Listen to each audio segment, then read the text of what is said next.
Good evening and welcome to the NewsHour. Survivors on Maui spent another day picking up the pieces more than a week after wildfires devastated parts of the island. The confirmed death toll now stands at 111 people, even as rescue crews work to find more of the missing. Donation centers have been set up to distribute food, clothing, and other essential supplies, and to offer encouragement in the wake of such devastating loss. You know, people are telling us, get out of here. The air is not good, the water is not good. It's like, but people that lost their cars, people that lost everything and are living in neighbors' houses or whatever, we need to be close to them so they can come and get supplies. Crews have searched roughly 40% of the disaster area so far. Hawaii's governor estimates that over 1,000 people are still unaccounted for. Wildfires have also burned a widespread area in Canada's Northwest Territories. A mass evacuation is underway in Yellowknife, the region's capital city and home to some 20,000 people, as a blaze burns about 10 miles away. Residents sped past burnt forests and heavy plumes of smoke as they fled from the fire's path.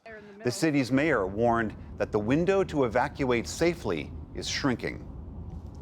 There is a possibility that without rain, the fire reaches the outskirts of Yellowknife by the weekend. It is approaching, but there's time to complete the community evacuation. It's being called now so that we can allow people the opportunity to drive while the highway is open.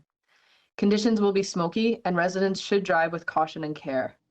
More than 200 active wildfires are burning in the Northwest Territories and over 1,000 across all of Canada. Monsoon rains have pummeled northern India for days now as residents scramble for safety from the resulting floods and landslides. At least 72 people have died. In Shimla, video captured the moment an entire section of cliff broke off and toppled down a mountainside, taking several homes with it. Crews have rescued over 2,000 people by digging through the Himalayan terrain or airlifting people from the floodwaters. In Pakistan, authorities have arrested more than 100 Muslims following a round of attacks on Christian churches and homes. A mob stormed the town of Jaranwala overnight, angered by an alleged desecration of a Quran.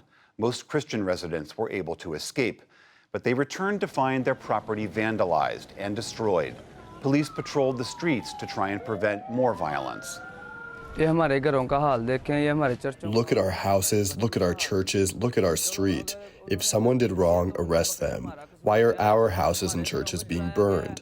It was one person's mistake, and they burned all the churches in Jaranwala. Why did they destroy these poor people's homes? Where will they stay? They lost everything. No casualties were reported. Christians make up about 2% of Pakistan's population. More than 60 people are feared dead after a ship carrying mostly Senegalese migrants capsized in the Atlantic Ocean. Rescuers searched the waters near the island of Cape Verde off West Africa. They've rescued dozens, but more than 50 others are still missing. The boat left Senegal last week, carrying about 100 people en route to Spain. In economic news, U.S. mortgage rates have hit their highest levels in more than 20 years.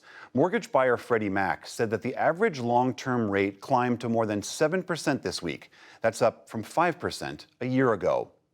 And on Wall Street, stocks fell for a third straight day. The Dow Jones Industrial Average shed 291 points to close at 34,475.